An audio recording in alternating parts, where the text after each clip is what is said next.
your classmates in Global Trends in Nursing. I'm going to be presenting about Cuban Americans today.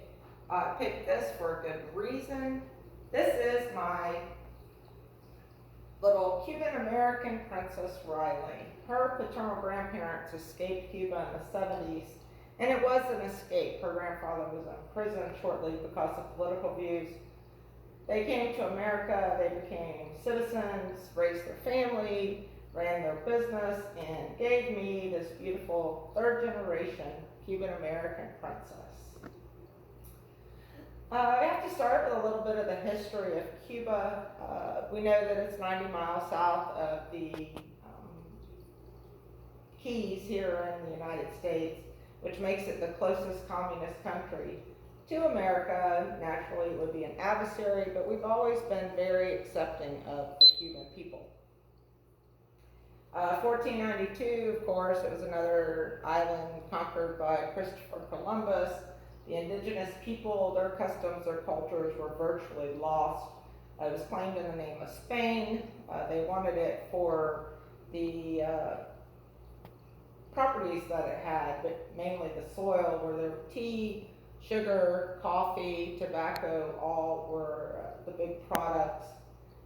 Sugar is still a huge product coming out of Cuba. First claimed its independence in 1511. Didn't end the slave trade, which went on for decades, for centuries, and finally in 1988 they abolished slavery, slave trading. This led to a Cuban population that's pretty well biracial, a very biracial nation. Hispanic descent and African American descent. They refer to themselves as mulatto.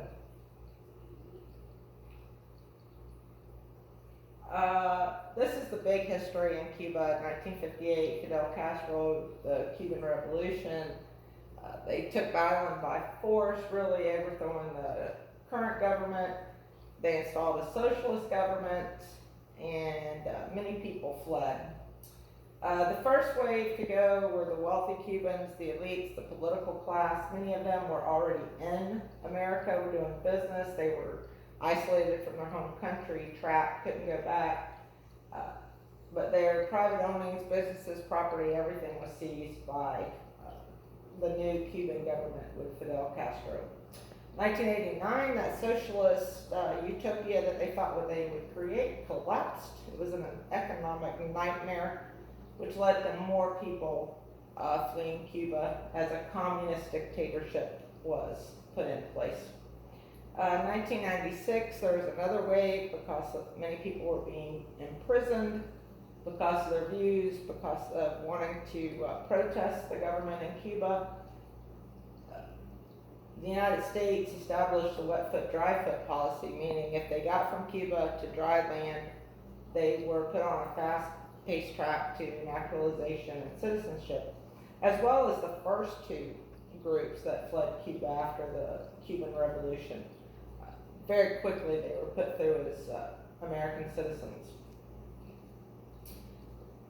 Cuban culture, two major religions, Roman Catholic Church and Santira, which is a Western African practiced religion.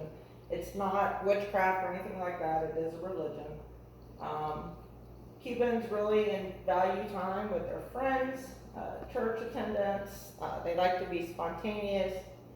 Sometimes you'll find that if they have a scheduled appointment, it really doesn't overcome their desire to be with friends or family if something's going on. Machismo or male dominance is still pretty prevalent. However, that leads to some domestic abuse. Cuban parents, they like to keep their kids close to home. They put in strict rules, don't let them run like American kids do sometimes. And elders, of course, have a very high place in the family. Extended family, on out into cousins, friends, that's important, that's part of their daily life. It's not like a once in a while get together, they really share time. And it's a personalismo or social relationship type lifestyle. They really have formal friendships, and those friendships are very highly honored and valued. Cuban Americans are very high on education, making sure their kids go to school, go to college, have some type of plan, life pattern. Very business oriented. There are a lot of Cuban Americans that own businesses, especially down in Little Havana in the Miami area. It's really Cuban American dominant. It's a very prideful city with lots of businesses run by Cubans, or Cuban Americans rather. They're very prideful on being Cuban Americans. They have more of a conservative value as far as traditional family, traditional education pathways, making your own way, more of a capitalist type culture. However, the younger generation of Cubans, third, fourth generations, are somewhat slipping into a more liberal type pattern. Family's dominant. Family means everything.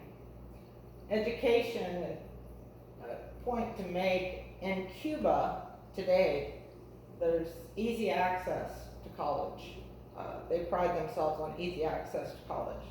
However, there's more degrees than jobs.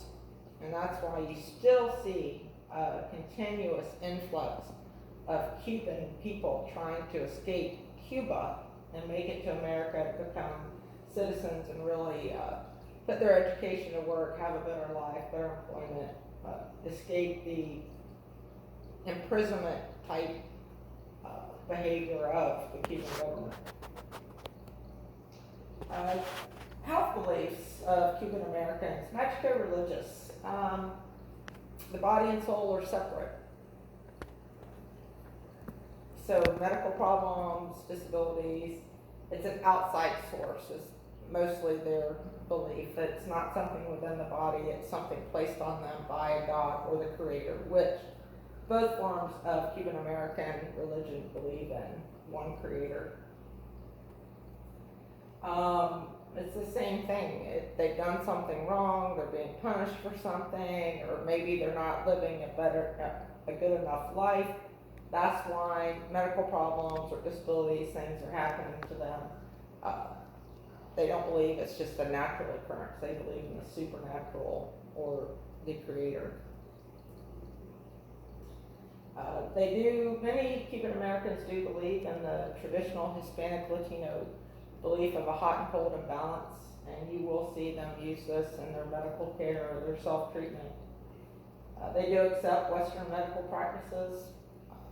They use medications. They see traditional Western philosophy as far as medicine, surgeries, etc. They're very accepting. They do put limitations on it, Cuban Americans, especially those of the Roman Catholic Church. They're, as Catholics, really don't believe in contraceptive use, and they don't believe in abortion. The senior male relative, as common in many Hispanic Latino cultures, pretty much oversees the families. The patriarchal person approves medication, makes decisions for the family.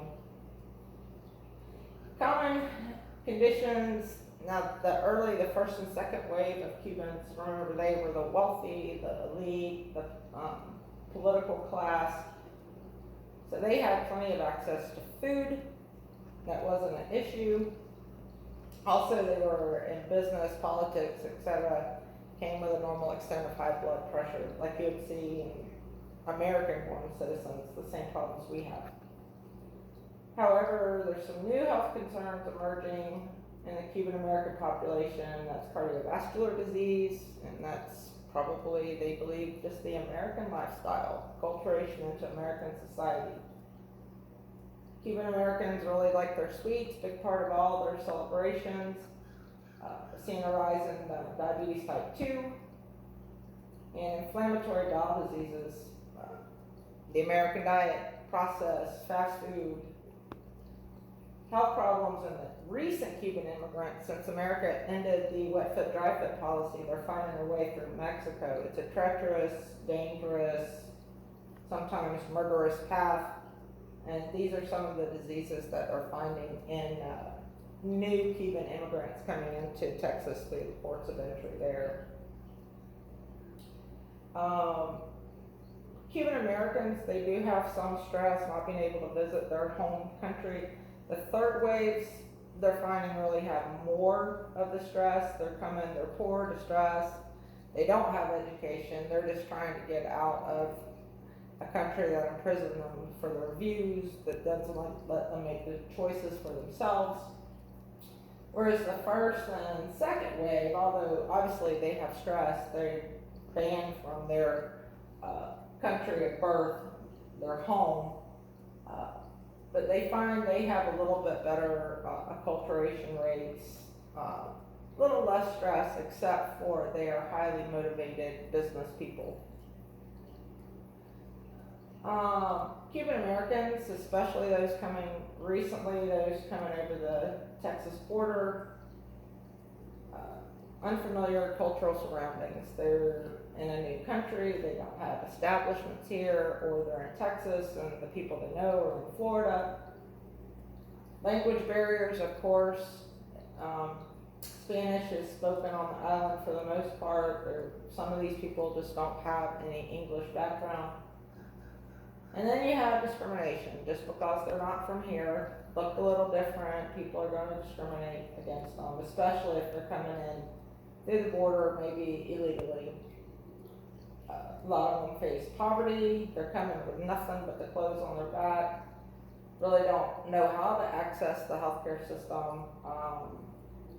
Hospitals are really their only option, emergency rooms for the most part.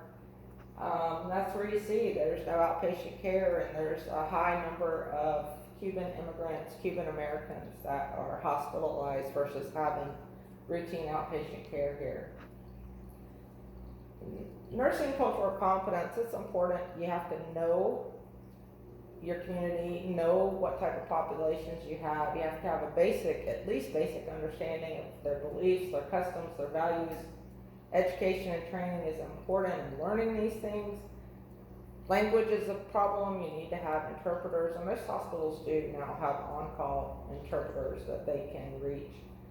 Always be a patient advocate. That's a big part of nursing. Probably the biggest part of nursing is to be a patient advocate for these people. They're humans just like anyone else. Do your self-reflection. See if you have any unknown biases. Maybe you need to look back and say, wait a minute, maybe I thought this at some point. That's not right. And then evidence-based care. They're humans. Treat them like any other human. Human decency, kindness. Do the best you can for them based on the evidence of care. And that's my presentation, and I appreciate your time.